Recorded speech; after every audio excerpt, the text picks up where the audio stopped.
علیمہ خان وایي چې عمران خان علي امین گنڈاپور مائینس کا، نو عمران خان ځان په خپله مائینس کړی دی په غلطو فیصلو باندې. دغه بریتو وزیر اعلی په دغه خیبر پښتونخوا کې په موږ باندې مسلط کړی دی.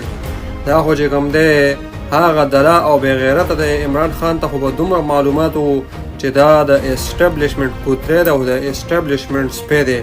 موږ پښتانه در په در خاورې په سر کړو، صوبه یې راله قرضدارې کړه، کرپشن یې وکړو. عمران خان هغه وزن هغه هر څه په شرمونو وشرمول. نو دا خو مسلط کړي عمران خان دی.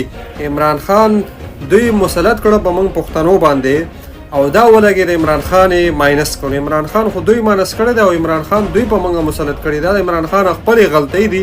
ډېرې غلطیان عمران خان داسې وکړي چې هغه موږ پښتانه پکې موږ پښتانه هم شهیدان کړه. په 27 نومبر کې، په 26 نومبر کې، په 9 مئی کې بلها پښتانه په خیبر پښتونخوا کې په پیښور کې شهیدان شو، په 9 مئی کې شهیدان شو، په 26 نومبر کې شهیدان شو.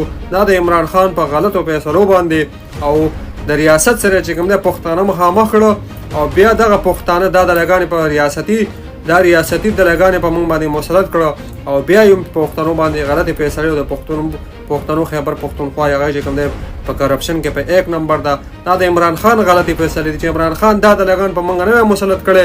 نن به عمران خان دوی ولې چې کوم دی ماینس کو، دوی ولې ختمو. دا په غلطي فیصلې د عمران خان دي که څوک یې مني او که نه یې مني.